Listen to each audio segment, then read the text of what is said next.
Today's topic, we're going to go over charity and leaven. Charity and leaven.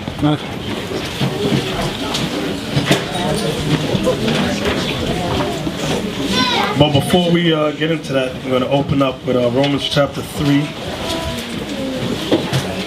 Romans 3, verse 1. Well, before we get that, go to Deuteronomy 16 and 1. I want that first. But remind me, Romans 3, I didn't write it down, so just remind me. Read that for me, Isaac. Deuteronomy 16, verse 1. Observe the month of Abib, and keep the Passover unto the Lord thy God. For in the month of Abib, the Lord thy God brought thee forth out of Egypt by night. Can we look up the word Abib? Let's look up the word Abib, please. Who has a dictionary? What's the better dictionary to use for that? No. See, I'm listening to you today. Yes. Zondervan. This is page 13 out of the Zondervan Compact Bible Dictionary. All right. Abib, an ear of corn. So Abib means ear of corn. It's a Hebrew word that means ear of corn. Ear of corn comes in what season? Mario. That comes in the springtime. Right, spring.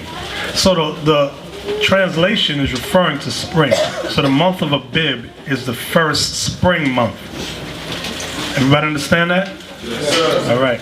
From there, let's go to Exodus chapter 12. Exodus 12. You got that, Isaac? Yes, sir.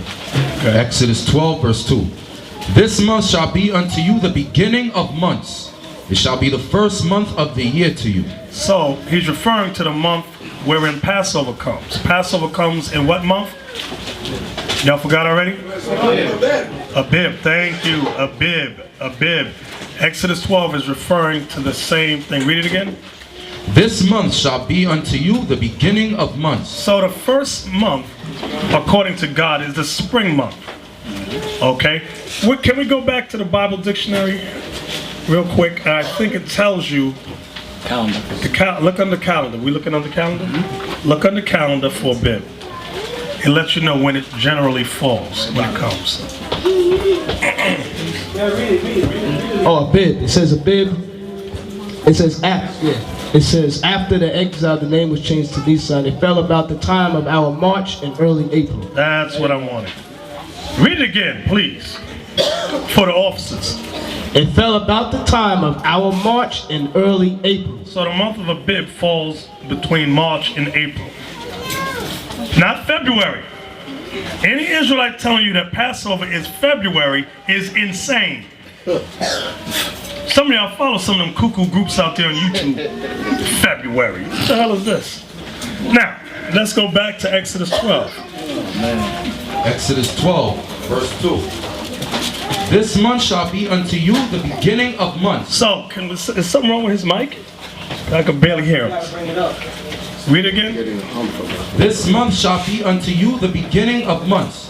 It shall be the first month of the year to you. So I know that America has taught many of us that January is the beginning of the year. But that is not what God says.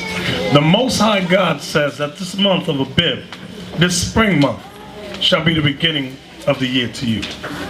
All right, so the new moon that fell during this month is when the beginning of the year started.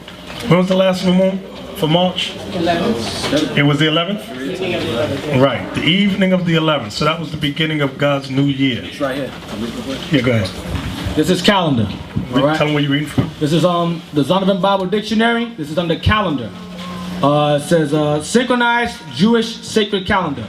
Month 1, Nisan, as Officer Leon mentioned. Nisan, which falls between March and April. So saying it again. Month 2, April, May. Month 3, May, June, and so on and so forth. So the first month is between April and May, depending on the new moon. Yeah. March, April. March, April. Give him the 50 mic, because I got a comment here. That's it. All right, so does everybody understand what we're reading so far? Who's lost? I know some of us are still in the American mindset, but this is a part of being born again. When Christ said ye must needs be born again, this was a part of it. You else would be saying that the dead of winter is the beginning of the year at midnight, and that's not so. All right, back to Exodus 12. Again, verse 2 again. Exodus 12, verse 2. This month shall be unto you the beginning of months. It shall be the first month of the year to you. Okay, from there, let's go to Romans chapter 3. So the month of Abib falls around March, April. Falls between March and April. I hope y'all wrote that down. It's the beginning of the year to you. That's what the Most High God says. Romans chapter 3, verse 1. What advantage then hath the Jew? Or what profit is there of circumcision? So what advantage then has the Jew? And what profit is there of circumcision? The covenant that the Most High made with Israel to be his people. Go ahead. Much every way. So there's an advantage. In order to have an advantage, that means there's someone you have an advantage over. Meaning there are nations you have an advantage over. I know that's not taught in America. That's a strange thing. Because you all come from the mindset that we're all equal. That is not what the Bible says. The Bible says you have an advantage over everyone else. Go ahead. Chiefly, Mainly, because that unto them were committed the oracles of God. because that committed unto us was the oracles of God, meaning the Bible. The Bible was not given to all nations. I know your pastor said that the Bible was for all nations, but the Bible says, God says, the Bible was only given to the Israelites. Give that to your pastor. Give that to El Papa. Is that his name? The new Pope Francis. And by the way, he is not Latino. I just gotta say that. On my job, they was clapping. All the El Salvadorians were clapping. All Latinos, he is not Latino. He's the devil. The Bible speaks of. They wanted to stone me. Sucio negro. Yeah, Brother Nathaniel, can I back in verse 2 again? Read verse 2. Romans 3, verse 2. Much every way, chiefly, because that unto them were committed the oracles of God. Okay, let's say unto the Jew was given the oracle of God. What is let's put it in a form where we can understand. What is the oracle of God? Yeah, stand up, anybody.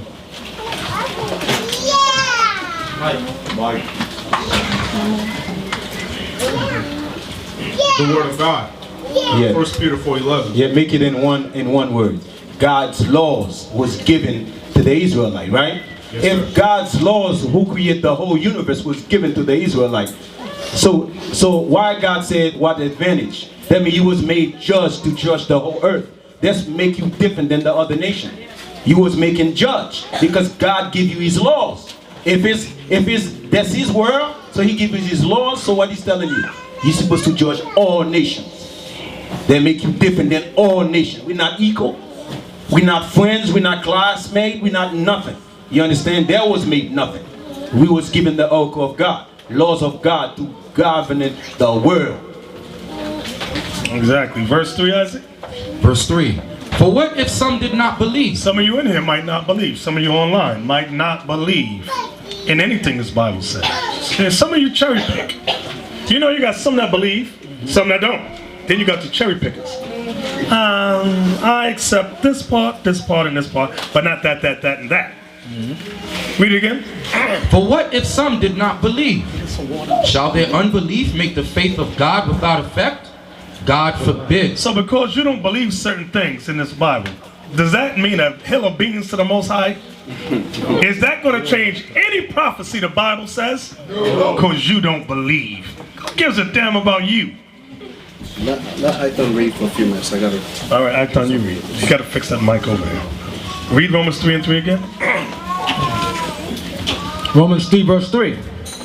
What if some did not believe? Shall their unbelief make the faith of God without effect? Now, let's go to 2nd Esdras and the Apocrypha. 2nd Ezra 16 verse 1. Woe be unto thee, Babylon and Asia.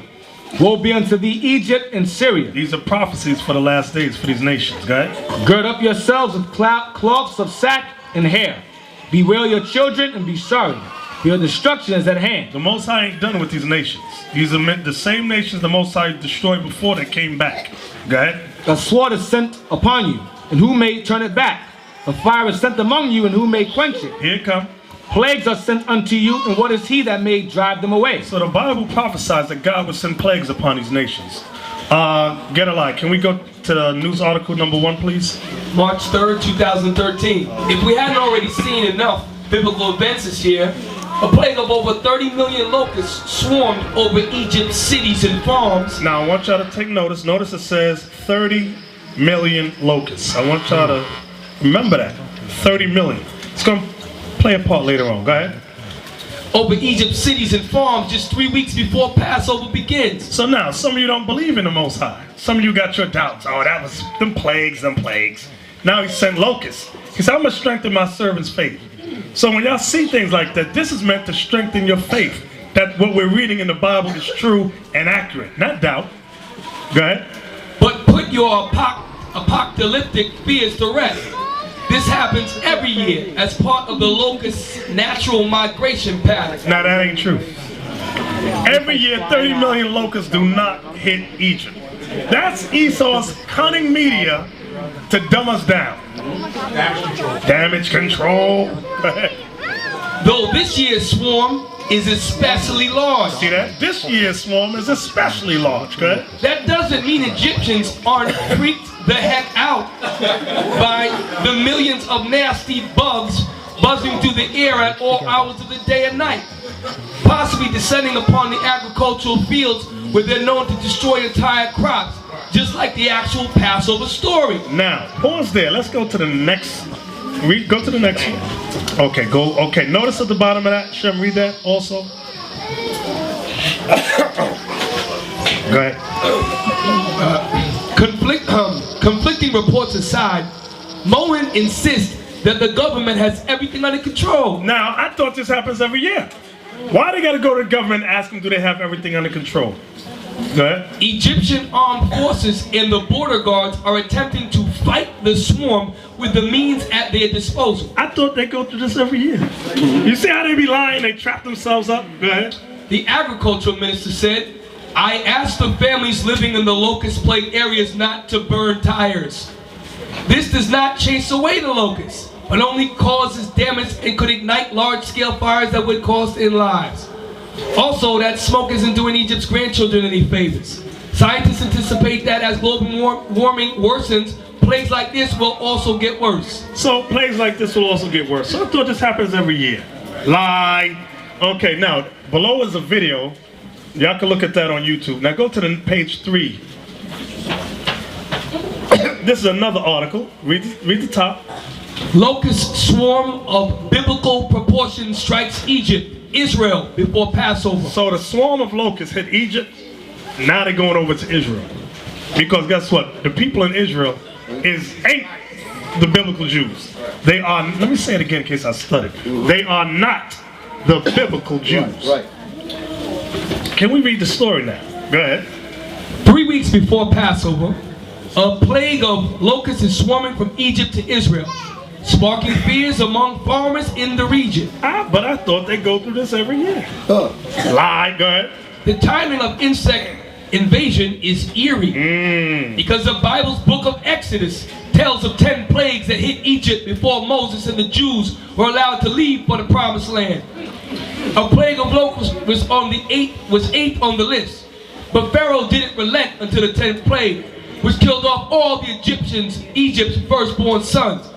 Every year at Passover, Jews commemorate how they were spared. Now, from there, let's go to page 4. This is the next part of that same article right here. They came from the Sudan-Egypt border after breeding in December and January, flew north along the coast to nearly Suez, then got caught in some winds associated with low pressure system over the central Mediterranean to Cairo. Cressman told NBC News in an email. The weather system moved eastward, and on Monday, changing winds carried the swarm of the northern Sinai Peninsula in Israel's Negev desert, he said. Now watch this next paragraph. Go ahead. A spokeswoman for Israel's agricultural ministry, Daphna Urista, told the Associated Press that planes have gone out to spray pesticides on agricultural fields to head off damage by a relatively small swarm of 2,000 locusts. Stop.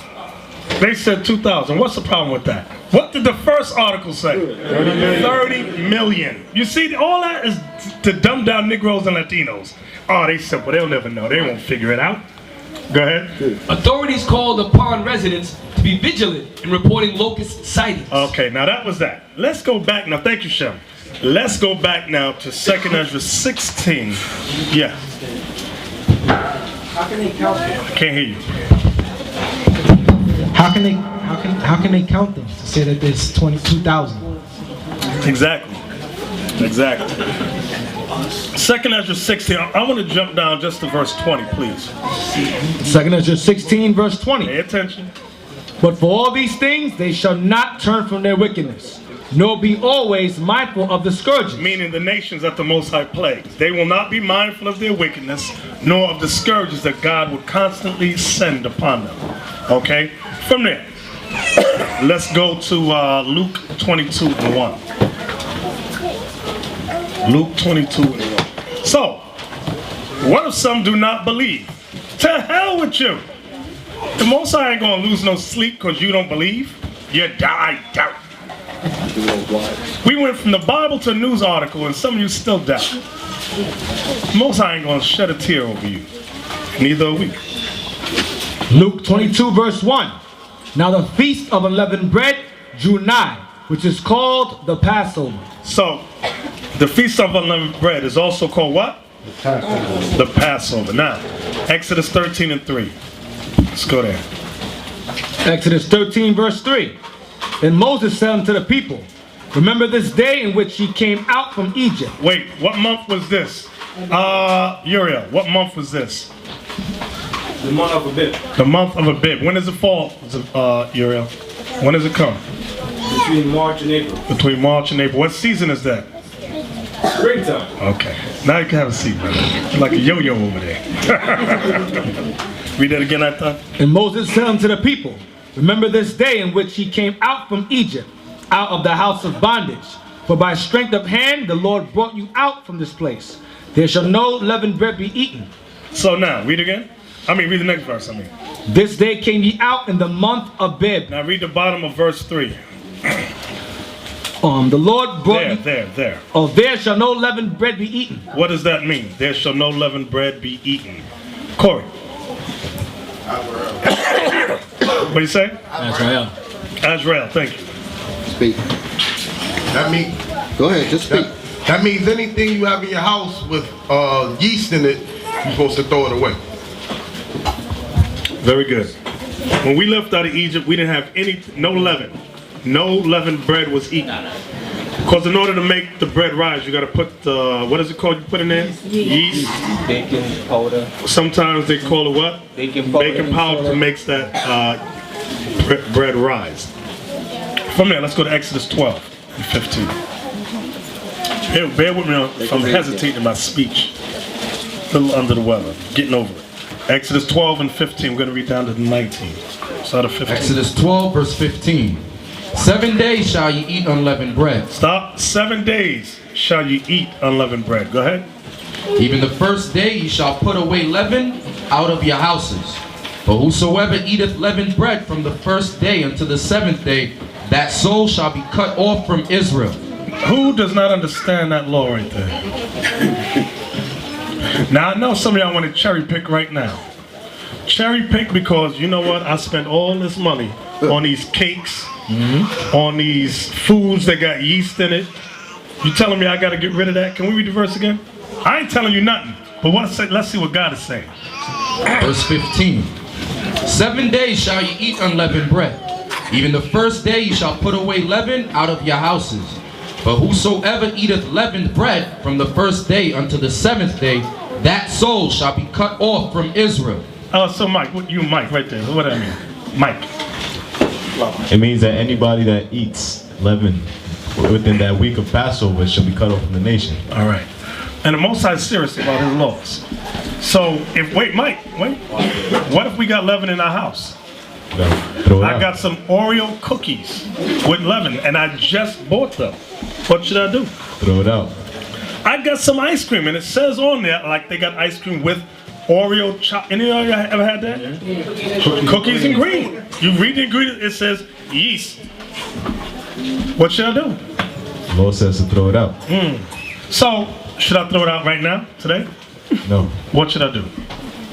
You should wait till it begins. Okay, very good. So now, from this point on, if we have it, you should go through all the stuff in your house and start putting everything with yeast off to the side and start to eat it day by day until you come closer to the day. Now, if you got stuff left over by that day, what should we do? Throw it out. That's what God says.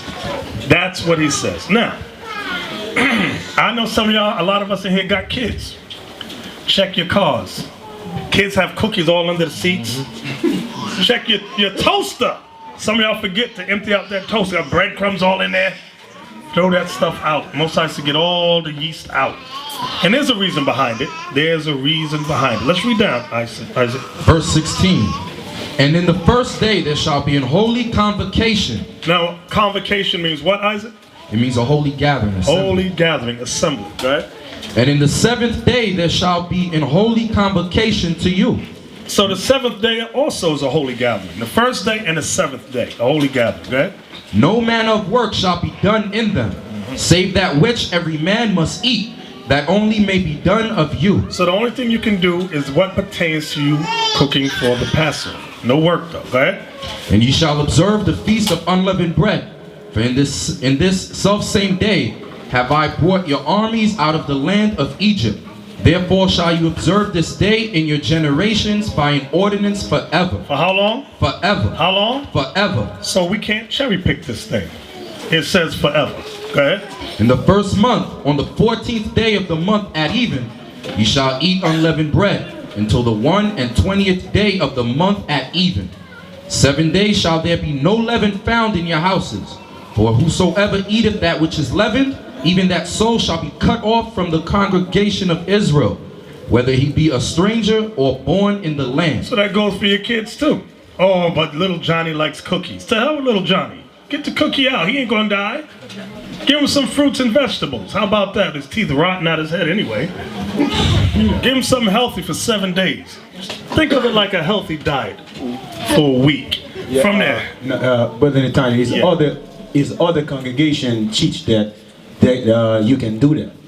They're saying that this Lord is not valid right now in the Christ, showing you that they got other brothers who don't believe what Christ trying to establish upon this earth is his laws, statutes, and commandments. There you go. Now what? Let's see about that. Let's go to 1 Corinthians 5. Let's see now. First, the book of Corinthians. Yes, Joel, you had your hand up. The same for the brothers that live at home with somebody, the parents or a roommate. Oh, be yes. careful. Right, you're absolutely right. Listen, if you didn't buy that stuff and it ain't your house, don't touch it. You might find yourself thrown out.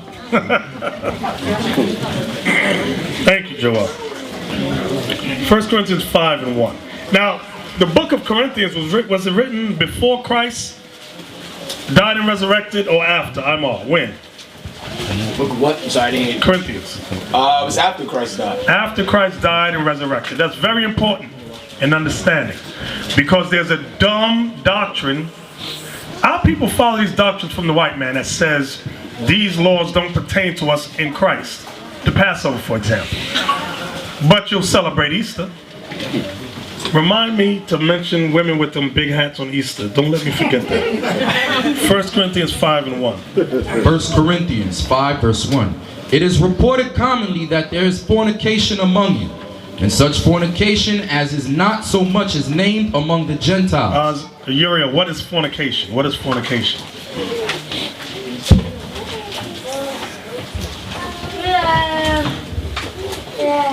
Sex, we're not married, please. I didn't understand that you said. Sex outside of marriage. Sex outside of marriage. I don't like that answer. Now give me another one right here. What's his name? Jalil. Any form of sexual sin? Any form of sexual sin. Okay, I'll go with that a little better. Wait, keep standing. Where can we read about fornication at in the Bible? If I wanted a list of sexual sins, where would I go to read about it? Leviticus 18. Leviticus 18, very good. That gives you all the various forms of fornication. Very good. Isaac, what verse you at? Verse 5 of 1 Corinthians 5, verse 1. It is reported commonly that there is fornication among you, and such fornication as is not so much as named among the Gentiles, that one should have his father's wife. So like Jaleel said, Leviticus 18 gives you the whole list. Leviticus 18 verse 3 tells you about not having sex with your stepmother. It's a sin. Come on. And ye are puffed up, and have not rather mourned, that he that hath done this deed might be taken away from among you. For I verily, as absent in body, but present in spirit, have judged already, as though I were present, concerning him that hath so done this deed. So the discussion is the brother that has sex with his stepmother. Go ahead.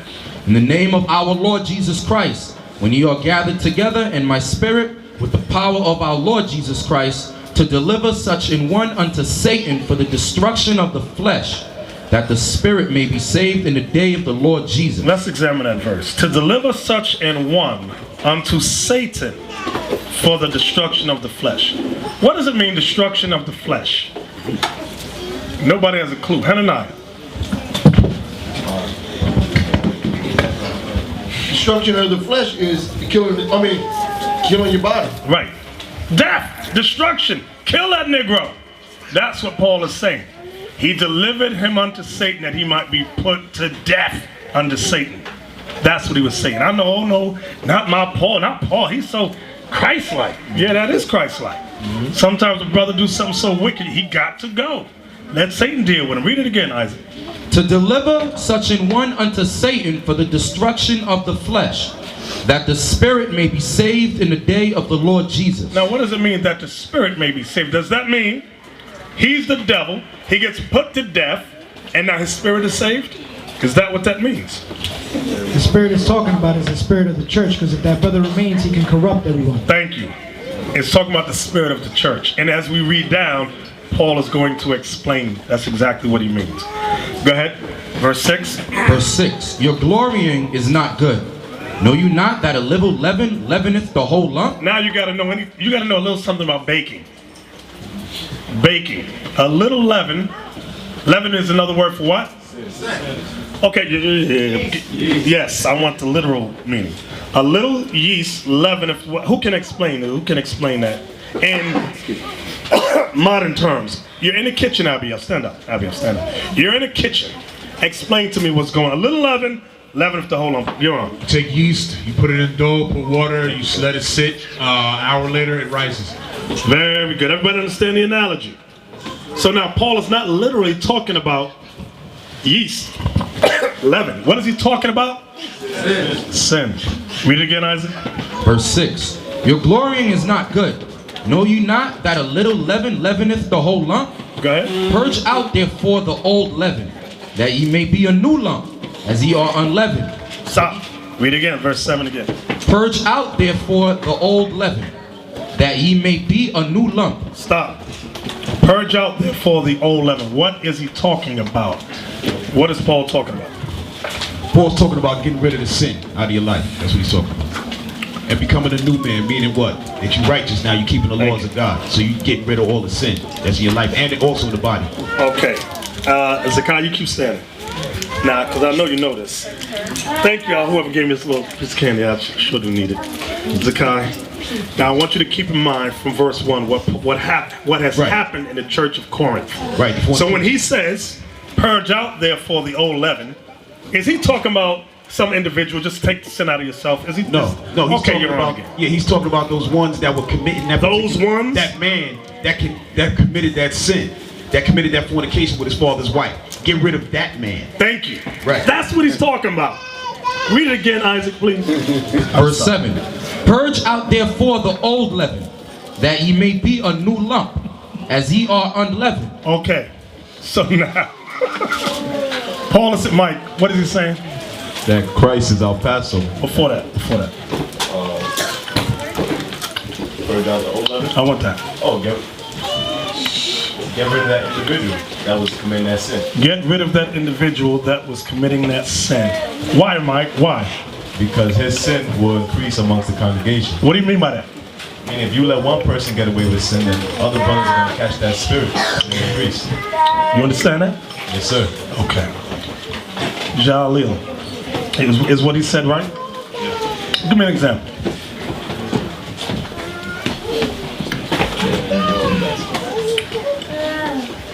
If you and a brother, let's use the same example. A brother had sex with his stepmother. Use the same example. if he doesn't get correction, and another brother is gonna think that, oh, it's okay to do that, so he goes ahead and do that, and then it's like a domino effect. Everybody else starts doing it. Exactly. You let one brother get away with that sin, it's going to leaven the whole lump. The sin's going to rise. You're going to have one brother having sex with his sister-in-law. Next one may be homosexuality. You never know. Might be a crackhead up in there. You ain't judged these. How you going to judge me now? That's what Paul's saying. Read that verse again, Isaac. Verse 7. Purge out therefore the old leaven, that ye may be a new lump, as ye are unleavened. So now stop. Where is Paul getting this from? Because Paul didn't just make stuff up. Where is he getting it from? I want a new hand. Ezekiel. He's getting that from Exodus. When the Most High told Israel not to bring any leaven with him. That's all I got. Well, explain. How about that? Yeah, when we left Egypt, the Most High said, don't bring any leaven with you. So, meaning don't bring any of the old sin or the old leaven to the new land. So that's what Paul was referencing. Okay, very good. So you see how deep Brother Paul was? Paul went in the spirit about Exodus. The leaven out of your house, Paul said, listen, the way we got leaven out of the house, you got to get it out of the body. Out of you got to get it out. All that was symbolic. But that doesn't mean you don't do it. He was giving you the deeper meaning behind it. Read it again, Isaac. Purge out therefore the old leaven, that ye may be a new lump, as ye are unleavened. For even Christ our Passover is sacrificed for us. Now Paul goes to another level. He's letting us know what about that last precept. Let me see, Mike. That the lamb in the Old Testament was symbolic of Christ. Right. That Passover lamb in Exodus was symbolic of Jesus Christ. Him dying on the cross. Go ahead, Isaac. Therefore, let us keep the feast. Stop. Now, who said don't keep the feast? Who said we can't keep it? Paul said what? Therefore, let us keep the feast. Who wants to cherry pick and say no? We can't keep it because we're not in Jerusalem. Where was the church? It's going to tell you right there. Where's the church of Corinth at? Leon. It's in Greece. It's in Greece. Read again, Isaac. Therefore, let us keep the feast. Now, did the Lord say keep it in Greece? No. So Paul said, therefore, let us keep the feast. No matter where you at, Israel, keep the feast. So if you let a Negro, a jive coon Negro, roll up on you, brother, sister, no, we can't keep these feasts. Just eat bread and wine. That's it. No What? lamb. No lamb. They say no lamb. Don't eat no lamb because Christ is Passover. Just eat bread and drink wine. That's it. That's the doctrine. Chicken too. Eat chicken and bread. Eat chicken and biscuits. So the Bible must be our guide map, not a Negro on the corner. Read again. Therefore, let us keep the feast, not with old leaven, neither with the leaven of malice and wickedness. See, he's explaining, he's breaking down what that leaven was symbolic of. Malice and wickedness. Go ahead. But with the unleavened bread of sincerity and truth. Go ahead. I wrote unto you an epistle not to company with fornicators. So he comes back and says, I wrote to you guys about the laws. Don't company with fornicators. From there, let's go to Genesis 3:15. We're going to give some examples of leaven. Some examples of leaven. Because leaven is not just fornication. Leaven is any kind of wickedness. We're going to get to the root of this thing here. Genesis 3, verse 15. And I will put enmity between thee and the woman. What does the word enmity mean, Isaac? It means hatred, like separation, hatred. Right, read again. And I will put enmity between thee and the woman. Now, he's talking to the serpent in the garden. The serpent in the garden was not a snake. The serpent in the garden was an angel of light. They looking at me like I'm strange. Yep. Can we get that in Corinthians? 2 Corinthians, I think it's 11. Give me that.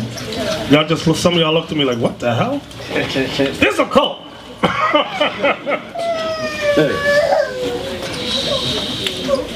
Tell me what verse. 11 verse 14. 2 Corinthians. Let's read verse 3 and 4 and then jump over there. Yeah. 2 Corinthians 11 verse 3. Because y'all gonna learn how deep Paul was. Go ahead. But I fear, lest by any means, as the serpent beguiled Eve through his subtlety. So there's the word serpent. Uh-oh. See, you got stuck right there. Go ahead. So your mind should be corrupted from the simplicity that is in Christ.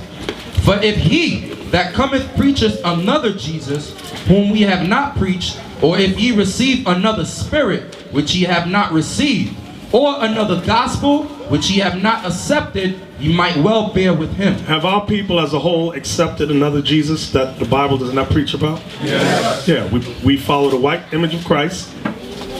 We got a new gospel of all nations, under God, indivisible, with liberty and justice for all. That's a new gospel. Go ahead. Was that it? Yes, sir. Jump over to 14. Verse 14. Listen good. And no marvel, for Satan himself is transformed into an angel of light. Go ahead.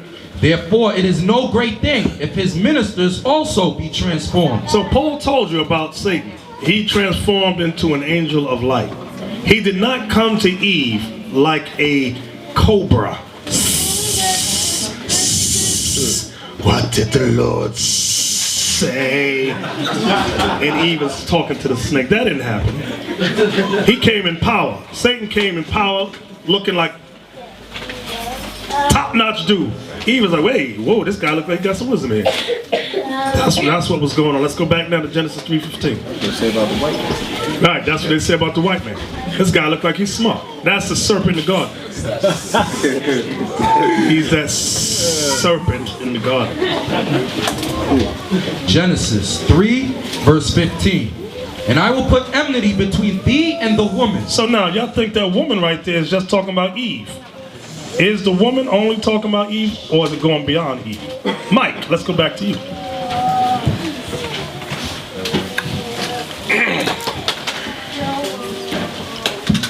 It's talking about Israel. Why do you say that? Because according to Jeremiah 6 and 2, Israel's like a delicate woman. Can we read that? Isaac, Jeremiah 6 and 2. Here's a precept about the woman. Jeremiah 6 verse 2. I have likened the daughter of Zion to a comely and delicate woman. Y'all see that? That's how the Most High sees Israel. Let's go back to Genesis 3:15. Genesis 3 verse 15. And I will put enmity between thee and the woman, and between thy seed and her seed. Between Satan's seed and the woman's seed. So I know right now y'all going Satan's seed. Satan didn't have no kids. Yes, he got some kids on earth. Go ahead. It shall bruise thy head, and thou shalt bruise his heel. It shall bruise thy head, and thou shalt bruise his heel. That's for another part, another time. Let's go to Genesis 4. Let's get to what happened between the seed of the woman and the seed of Satan, the serpent. Genesis 4 and 8. Genesis 4 verse 8. And Cain talked with Abel his brother. And it came to pass, when they were in the field, that Cain rose up against Abel his brother and slew him. Yeah. And the Lord said unto Cain, Where is Abel thy brother?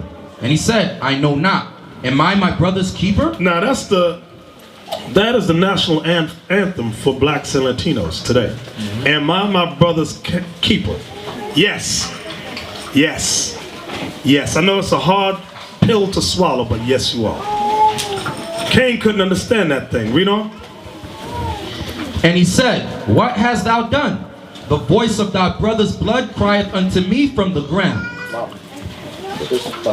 Come on. And now art thou cursed from the earth, which hath opened her mouth to receive thy brother's blood from thy hand. When thou tillest the ground, it shall not henceforth yield unto thee her strength.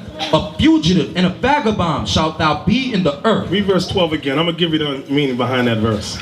When thou tillest the ground, it shall not henceforth yield unto thee. You ever want to know why the white man has seedless grapes and a lot of foods cloned in a laboratory? Read it again, Isaac. When thou tillest the ground, it shall not henceforth yield unto thee her strength. You're reading about it. You're reading about it. You're reading about it. Yes. Also, they're saying that a lot of the nutrients and stuff, the soil's depleted. So that's prophetic right there, because the soil doesn't have the minerals and the vitamins and anything anymore because of this prophecy here. Exactly. Yes. There was something else I heard about what the white man was doing.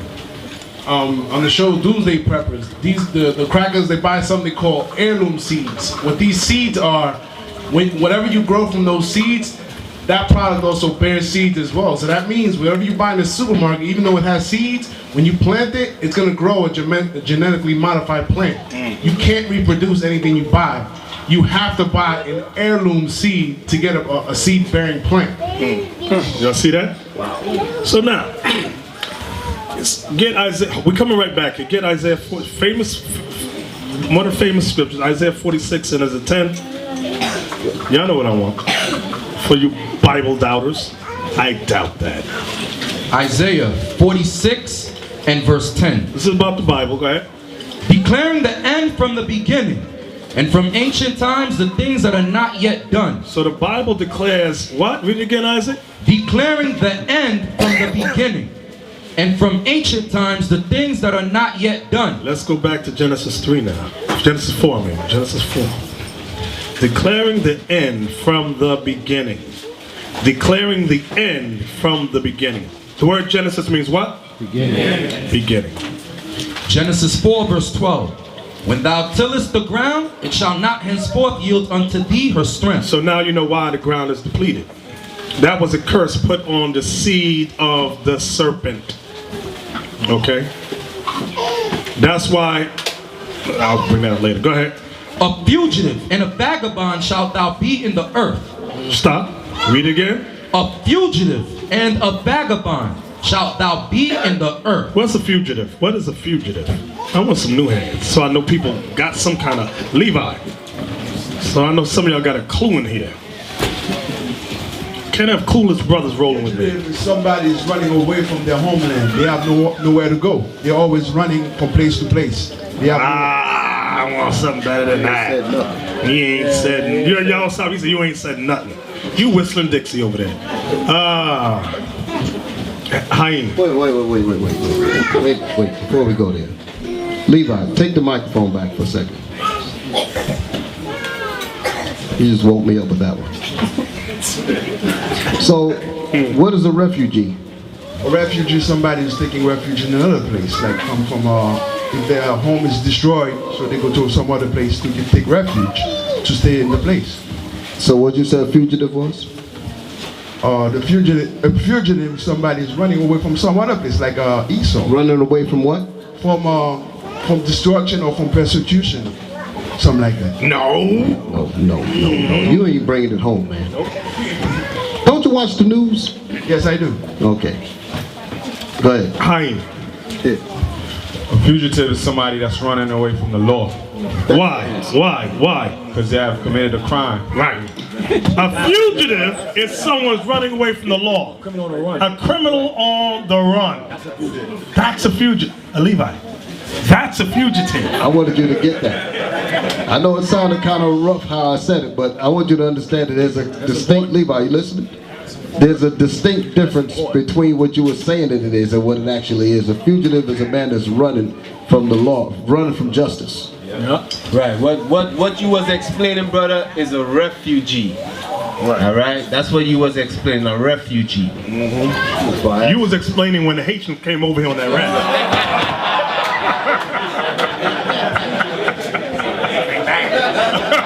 Yeah, I understand that because the white man tried to say that the so-called Haitians were fugitives. They were trying to say that the so-called Haitians were fugitives, and you bought that thing. So, Isaac, can you read that again? Genesis 4, verse 12. A fugitive and a vagabond shalt thou be in the earth. Stop. What is a vagabond? A vagabond. Let me try Reuben.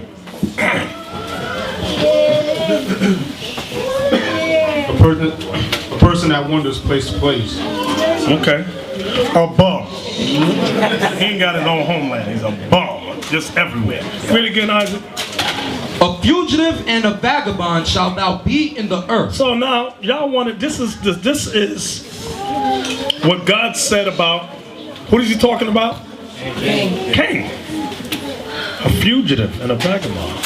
Remember Genesis 3:15, I'll put enmity between thy seed and a woman's seed. The answers is right there. Now, you're asking yourself right now, well, what does this got to do with us today? I got a question.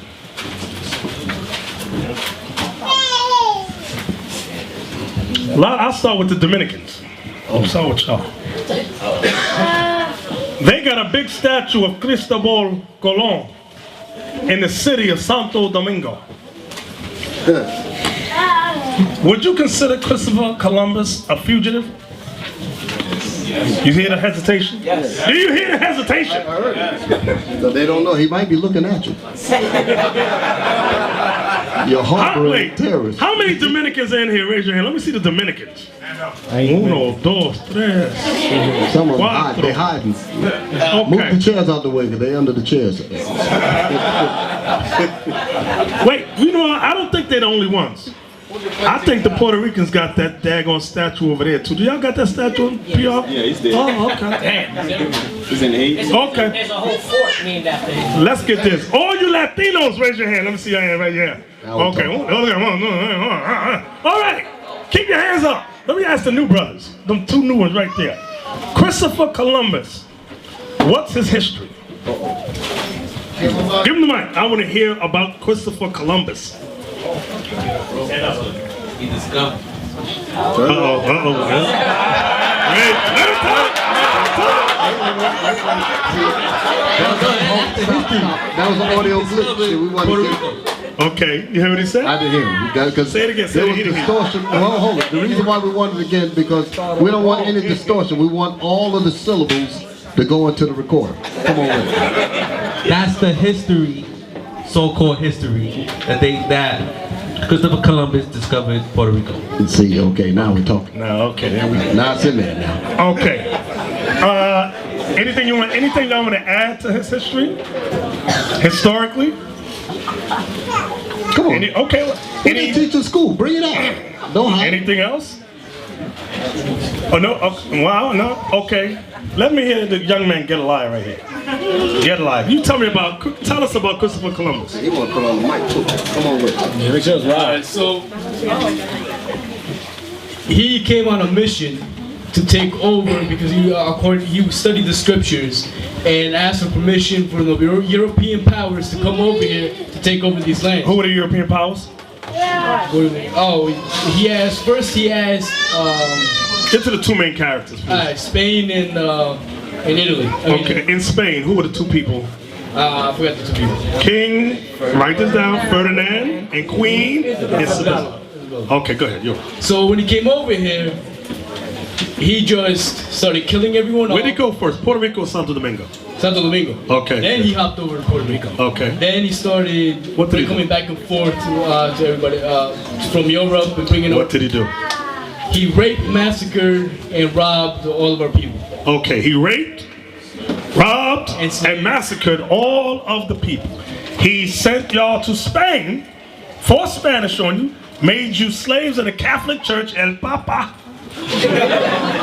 You were slaves to the Catholic Church, spread that damn Catholic denounce foolishness throughout the world, gave you herpes, thank you. Smallpox, syphilis, and they got a holiday named after him. What are you curious about? I want to know what they teach in school because I know doggone well, I'm going to say something else. I know doggone well that they did not teach that Christopher Columbus and his entourage came over there and raped, pillaged, and burned people. I know they didn't teach that. So I want to know, what did they teach? The first brother Get them told brothers. Nah, I need to hear. I didn't hear it all. They just say he just came there and was nice. But I need to... Come on, give him back the microphone just for a second.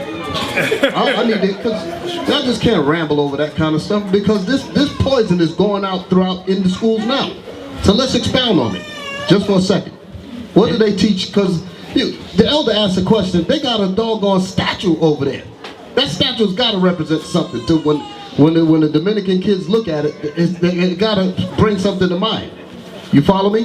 Yeah, but come on with it. The school over here, they didn't really go into it that far. Okay. They just said that he discovered and that was it. So they just left it at that? Yeah, that was it. Okay, I can dig that. Okay. All right. Well, you're going to get the facts here, brother. Yes. They teach that he discovered and he came and gave us clothes and he gave us knowledge and he taught us white Jesus and that he was real friendly, and they took us back to Europe and we got culture over there and it was all love.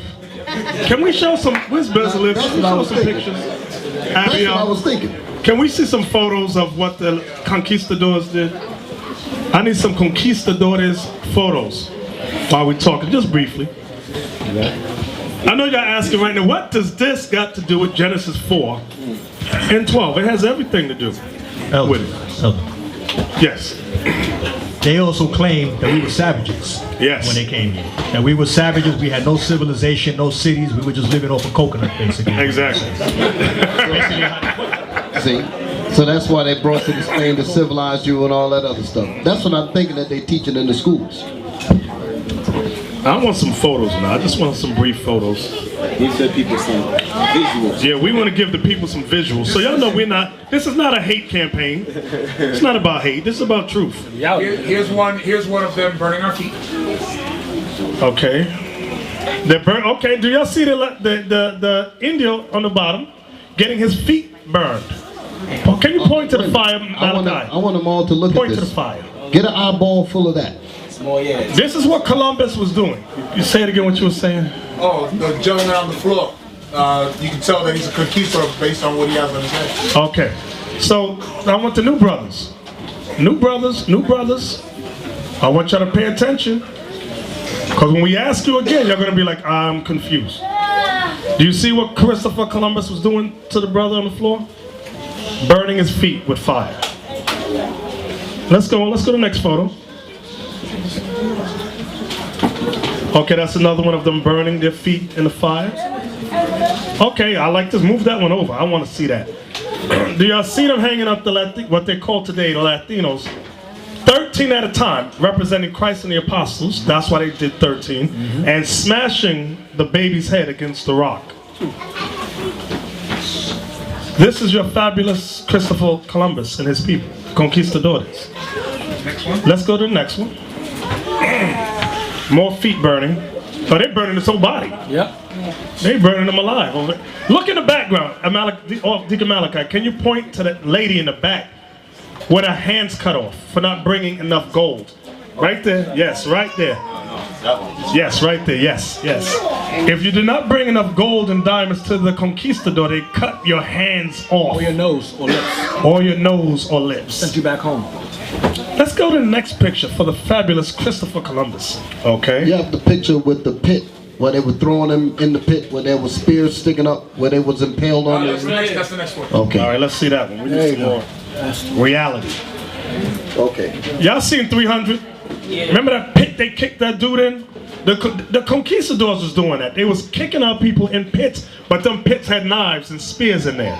You see, this is your loving conquistadors, your fabulous Christopher Columbus, who taught you knowledge, language, and when you saw him, you said, "Como está?" You stupid. Do you see what they're doing to us? Let's go to the next one. And they made a holiday that millions of Latinos celebrate that thing. You talking about a holiday? They get on the float. They on the float.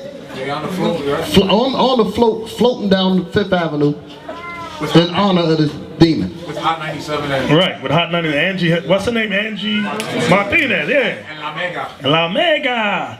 So you see they got the body parts, they cutting them up. on the table there. They're feeding us that. Feeding. Yeah. The baby on the fire. They got a baby on the fire. Thank you. Beside it. These are actual drawings I was gonna say. that the Jesuits and the priests did as they were observing the conquistadors. Y'all ain't heard nothing yet. We used to bring them books in here and read about those read about this stuff. What you're seeing now is like G-rated. You ain't seen nothing else, and you haven't heard nothing. Continue to come. We're gonna start bringing some of that history out again. Now look at this one. They were feeding the Indian babies to the dogs. The pregnant woman is hung up on the far left. The baby got the umbilical cord around his neck, dead, and She hung herself. She hung herself and the baby. He wanted to baptize the baby while I was dead, so he could be saved. That's a Jesuit. Thank you. And they're feeding the other babies to the dogs. And y'all got a statue of these people and honoring them, saying "Gracias Dios." Oh man, look at this one. They cut my man's nose off for not bringing enough gold. They're about to chop his hand off. See his wife on the ground with her hands off. The man's running on the far left. He has no hands. No nose either. They cut the nose off and the hands. If you did not bring about the proper weight of gold and diamonds. Is that real quick also? Yeah, go ahead. Oh, by the way, it wasn't just Columbus. It was Ponce de Leon, Garay, Mendoza, Balboa, Pizarro. All of them followed the same example as this man. They all followed the same example throughout all the islands. Don't think it was just Columbus. They all followed his example. They were all there for the same purpose. They were all of them are devils, every single one of them. How many of y'all saw that movie 1492? Stay on that picture right there. Okay, I'm talking about you new brothers. Have you ever heard of the movie I'm talking about? The Conquest of Paradise? There's a small clip. I said a small clip because it was a pretty long movie. There's a clip in there that illustrates what the elder was bringing out about how they were looking for the gold, the conquistadors that was with Columbus and his entourage of demons. They were looking for the gold, and when they wouldn't tell them where the gold was, either they didn't know where it was, or they wouldn't tell them where it was. That did not satisfy them. They began cutting them up. They put the man's arm on the table and chopped his hand off. In the movie. In the movie. Leave that picture. And they said the richest of all the islands was Puerto Rico. That's why they gave it that name. Now y'all broke as hell today. With your hand out for welfare and food stamps. Because they robbed you. They robbed you. Yeah, hold on. Khalil was going to say something real quick. Go ahead. A lot of cliches. Hold on. A lot of cliches are made up. Is the mic on? I'm sorry, Abiel. A lot of cliches are made up off of the tortures. You cut your nose to spite your face. Spite your face, right. Eeny, meeny, miny, mo. Right. See? Abiel?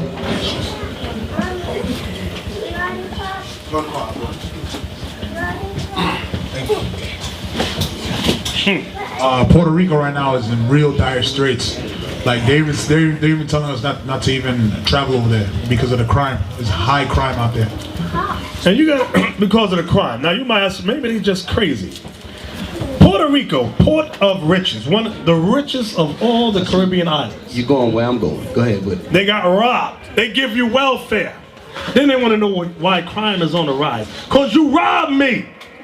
I ain't got nothing no more. Took everything. Somebody should ask the question: if we are Puerto Ricans, why are we poor? Why are we robbing each other? Exactly. That's a good point. Now I want y'all to look at this picture. Here. Do y'all see what the Jesuit priest is doing to the Indian brother on a stake? See what he's holding in his hand? He's holding a crucifix. He's making him accept Christianity before he dies. He said, if you accept the white image of Jesus, you'll have a quick and painless death. If you don't, you shall suffer. This is what they did to many of the Indians. That's why a lot of you to this day hold to that Christian demonic religion. And say no images. And got idols over your all on your car. Your grandmama got idols everywhere. It all goes back to this. Yes, there's a little. During that time, it was common knowledge that the natives were Hebrews. And to sway public opinion, what they did was they convinced everybody that we were savages. So they would, these friars would come and then we go back to Spain and talk about the savagery our people were in. And all these images, you see the people naked, and that was because they were already robbed and stripped of everything. Yep. And for example, you know, there's books like whatchamacallit, James Adair. What was the other one that you had lent me? Lost Child. Not American Holocaust. Lost Child Homicide. Vanessa Ben Israel. Oh yeah. Where they were trying to fight and say that these people were Hebrews, but in order to justify the conquest, they had to say that they were savages. Yeah. Right. Do y'all see the king here, King Atahualpa? I believe he was the king of Peru. Yes. And if you notice on his garment, he has fringes along the sides, and they have the crucifix over his head, asking him to accept Christianity. He refused. You haven't told what they said? But they asked us, he said, where do you go if you die? They said heaven. He said, fine, I'll go to hell then. So I'm gonna go, you guys are gonna go. That's what he said right in the stake right there. He said, the hell with y'all, even though he was burning. Yes, apart. Yeah, Elder, it's important to note for the Hispanic, so-called Hispanic brothers, that these same people are the same people that we honor, and we call ourselves, are proud to call ourselves Spaniards, or to call ourselves that we proud to speak Spanish. Okay, we were forced to speak Spanish as a brother brought out. We spoke Hebrew. Okay, which is why in the book Lost Tribes of Promised Land, Columbus brought Hebrew translators with him. Why would he bring Hebrew translators if he didn't know that we spoke Hebrew, that we were the Israelites? So you need to be cognizant of that. Okay, don't be proud of the fact that, because I used to say that, my brother used to say that we're from Spain. That's nonsense. That's total nonsense. That's not who we are. Yeah, y'all should stop saying that. We have the clip for tonight. You got the clip? Yes. Let's show it. There is a third way. By sailing west across the ocean sea. The distance is unknown. It's said to be infinite.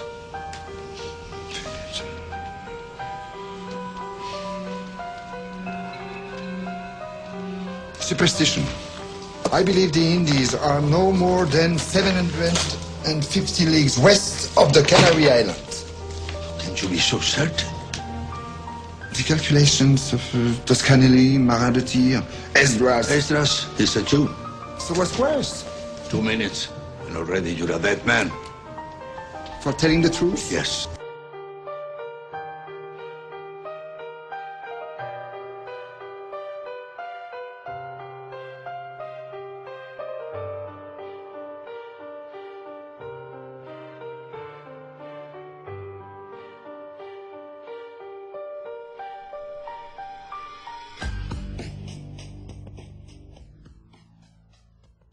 I don't know how many of y'all picked up on what just played over the screen. I'm gonna say a few things. I'm gonna be quiet. I made a statement a couple of weeks ago speaking about what they do in these movies. Okay, they put these movies out here to test, to see where the people's minds are. This was one of them. They actually put in the movie that Columbus knew that there was land away from where he was. And then they asked him, well, how could you be so certain? And he started naming people. And the third person that he named was Esdras in the Bible. So he says, I know that there's land over there because the book of Esdras tells me that. And people sitting up in the theater, they went all past their head, nobody caught nothing. See, because if too many of us would have came out and picked that up, then they would have had to tweak their books once again to dumb you back down. But a lot of people didn't catch that, so they say, okay, they still stupid. Right.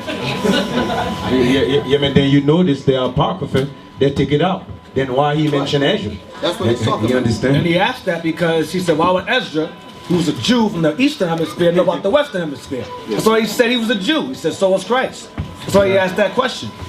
So he based it on 2nd Ezra 13 and 40. Yep. So now let's go back to Genesis 4 and let's start at verse 12 again. I ain't leaving that point. I'm going to ask a question. Genesis 4, verse 12. When thou tillest the ground, it shall not henceforth yield unto thee her strength. So now you know why. Under the so-called white man, the earth does not yield its strength. Now you know why they have genetically cloned fruits and vegetables, things of that nature. Go ahead.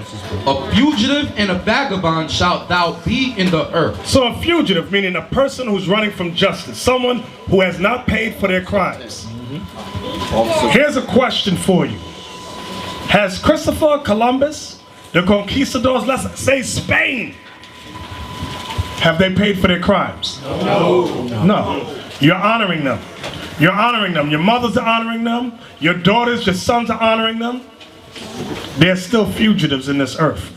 Not just Columbus. I just picked him. He's the easiest one.